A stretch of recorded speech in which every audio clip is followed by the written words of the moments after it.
This is James McNeill Whistler's Nocturne Palaces, an etching that he made in the year 1879. In 1879, Whistler was down and out. He was actually bankrupt, and he was commissioned by some dealers to go to Venice and make a series of etchings.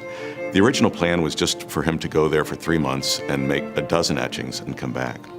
But the city captured Whistler's imagination. He fell in love with the city. He loved the palaces, the ancient palaces made of marble. He loved the watery surroundings. He loved the magic of the place, the mist, the lights, the exoticism.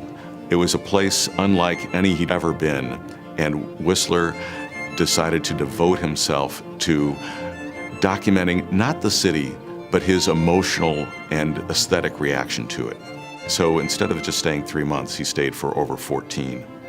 This etching, Nocturne Palaces, is one of the most beautiful objects that he made while he was there. He was at his peak when he was in Venice. Whistler called some of his prints nocturnes because he wanted to emphasize their abstract musical character. He wants us to see the beauty in the formal composition in which he has a palace going off in a diagonal to the left of the image, the light playing off the water, off the wall of the palace. In the distance, we see suggestions of a bridge, a distant walkway, and other palaces beyond. And then, to the right of the image, there's another large palace which we see full on with soft light projecting off of its weathered ancient surface. When Whistler made this print, he left veils of ink on the plate. He worked on it as though he was finger painting. And the effect is magic. It's one of the most luminous etchings that Whistler made in his entire career. It's absolutely an amazing masterpiece. We have a large collection of Whistlers, but this is the first one that is an absolutely superb example. We already owned an example of Nocturne Palaces, printed not in 1879 when Whistler first did the plate, but in 1886 when the plate was editioned and made available to collectors.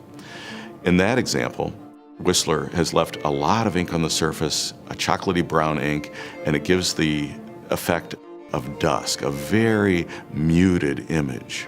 Whereas the one that we're acquiring has a brilliance to it, where there's light coming up from the water, and there's a lot of variation. You have the sense of the reflections that would have come off the water of Venice and played off the marble walls of the ancient palaces.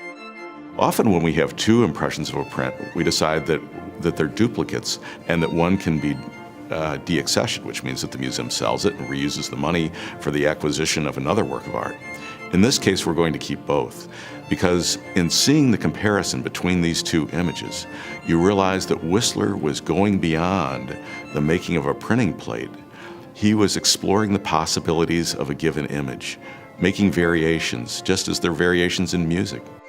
When we see these two works together, we have a sense of the artist's mind at work. We can see Whistler's thought processes. We can see the creative exploration that he was undertaking. This is arguably the finest Whistler etching in the world.